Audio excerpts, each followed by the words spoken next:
On today's program, what in the world is ransomware?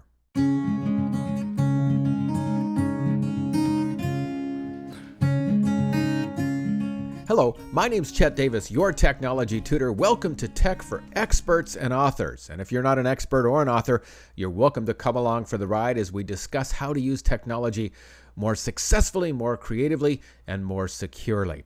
Yesterday on the program, we talked about an overview of malware, malicious software that's installed on your computer, usually against your wishes.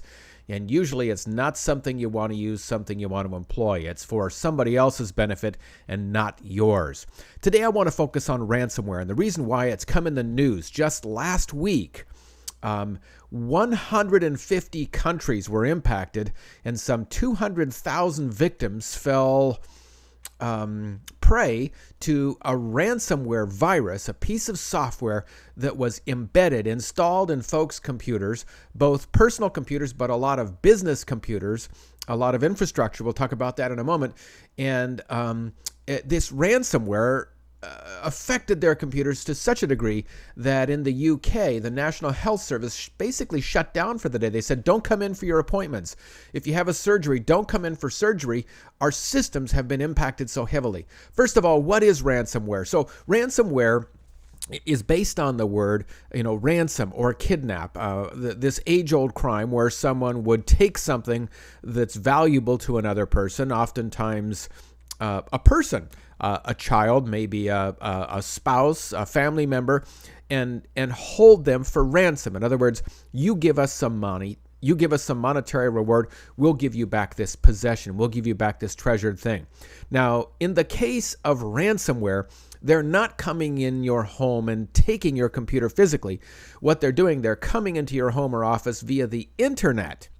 And they're embedding, they're inserting, they're implanting a virus, a software program, a malware program that essentially takes over your computer.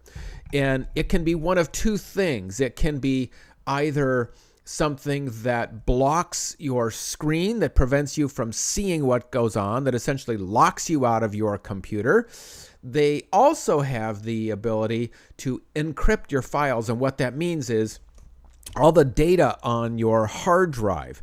It can be photos, documents, videos, movies, your emails, anything that's on your computer, it's encrypted or locked, and they're the ones that have the key. Now, there's a couple different ways that these ransomware viruses can get on your computer. Many of them are preventable. We'll talk about that today as well. If you click on a link in an email, we'll talk about how to avoid that. But clicking on a link in an email that's suspicious or that comes out of the blue, comes from somebody you don't know, you click on that link, and that actually begins the process where the virus, the ransomware virus, is inserted or embedded on your computer. Secondly, if you click a link on a website, maybe you're surfing the website, and you think, hey, this is a great offer, a free trip to Bermuda. I'm going to click on this link. All you have to do is download this file. Maybe it's a PowerPoint a slideshow with some beautiful photos that somebody says, oh, you got to check this out. Maybe it's a link that came over social media, something you found on Facebook, a link somebody sent on Twitter. Hey, check this out. This is really funny. And you click on the link, and what it does is it downloads a file and inserts it on your computer.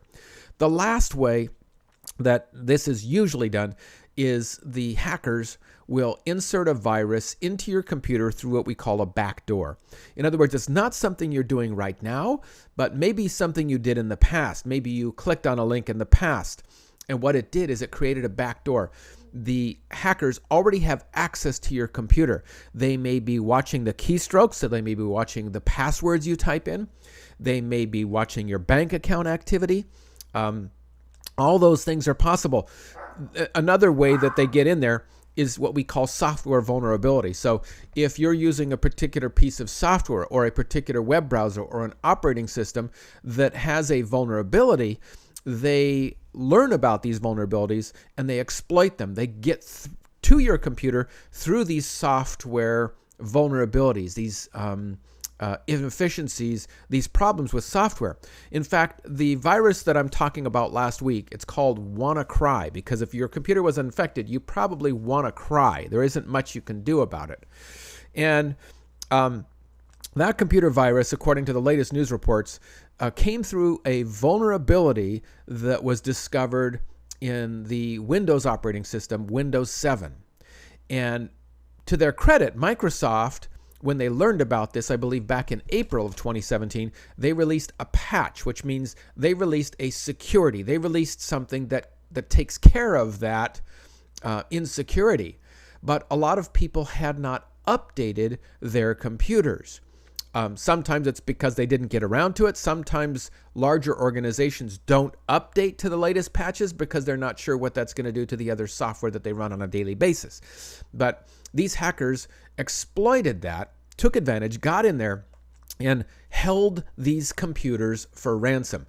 Now, Microsoft did come up with a solution for that so folks could go ahead and regain control of their computers. But what happens a lot of times is you have to wipe your computer clean, so all that data is gone.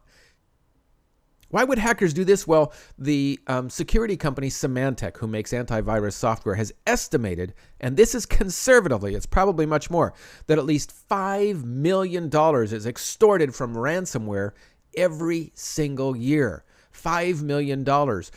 Usually the tune is $300. Hey, we've taken over your computer, and it's going to cost you $300 to get it back. And sometimes they put a time on it. So they say, if you don't get back to us in so many days, in 48 hours, we're going to erase the contents of your computer, which compels someone to act on it. And a lot of times that compels people to go ahead and give them the money. Now, the FBI and some national security agencies do not recommend giving into the ransom because oftentimes people do not get their contacts back even after they hand over the money. And that's usually through an electronic currency called Bitcoin.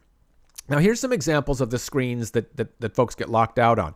Here's one, and it looks so official because you see in the upper left corner, you can see there's the official logo for the Federal Bureau of Investigation, Department of Justice, National Security Agency, and it's, hey, your computer's been locked because we've determined there's illegal activity. And this could be anything from we've discovered underage porn on your computer. It can be that we've discovered downloaded files you've illegally obtained. Now, I'm not suggesting you're doing any illegal activity, but sometimes it looks official enough. You're thinking, I didn't do this, but how did that get on there? Maybe somebody borrowed your computer. Maybe you had a family member who stayed over recently and used your computer. And in your mind, you're playing and thinking, oh my gosh, what have I done? My photos are on there. And for many of us, much of our lives are now saved on our computers. So this is a growing issue. Here's another kind of screen you might get. Oops, your files have been encrypted. And this is a very common procedure now. They're not even going for veiled threats of what might be on your computer. They're just going straight and saying, hey, we've encrypted your files. You need to call us to give it back. So again, most security agencies caution against paying this because you're unlikely to get the contents of your computer back. But here's another example. This is taken from a Bangkok newspaper's website in Bangkok, Thailand last week when the WannaCry virus hit. This is an outside electronic billboard that's displayed from a computer, and that computer became infected. Oops, your important files are encrypted. So this is a big deal. Now, rather than curing it when it happens, the best thing to do is to avoid it happening in the first place. And here's some ways to prevent it from happening. Update your operating system and security software. If you subscribe to automatic updates through Microsoft or Apple, you're going to receive the latest patches, the latest software. Most people encourage that. Now, if you're a little bit more cautious, maybe you use particular software that won't work with an updated file, then you want to stay up to date. When those bulletins come out, be sure you're in the news, be sure you're up to date and aware of what's going on. You may have security software. If you run antivirus software, you want to keep that updated too, because the antivirus software is only as good as the latest updates. Because if the antivirus company learns of a new viral threat, they will usually include a new patch, include a new cure for that, and that is pushed out in the latest update. So make sure your software is up to date. Secondly, and this goes so much, and this is where the biggest problem is for many of the folks who are falling victims. Only open emails, click on links, open attachments, etc. from people you know and trust. If Uncle Fred rarely sends you an email. And Uncle Fred never sends you an email with a link. When you get an email from Uncle Fred that says, I think you like this, click here, don't do it. Call Uncle Fred and say, hey, Uncle Fred, did you send me an email with a link? He'll probably say, nope, that wasn't me. So beware, it's probably that the hackers got into Uncle Fred's address book on his email program and are using that to send it out because it looks like it's from a trusted source. So again, only open emails, click on links, open attachments from people you know and trust, and also that you're expecting. Avoid suspicious, unknown, or fake websites. If you get something, you see something on Twitter, you see something on Facebook, and it says, check out this, it's funny, and you click on that, if it looks suspicious at all, close it, back out, don't go in there. Hackers are using photo collections, are using videos. I even read this morning of a new option that the hackers are inserting virus into closed captions on video. So it's becoming amazing. So only click on stuff from websites, from people you know, like, and trust. And lastly, avoid bad or unknown links on social media. In Skype as well, instant messaging. If you're in chat rooms connecting with people that are strangers or maybe virtual friends, be careful, be thoughtful about what it is you're clicking on.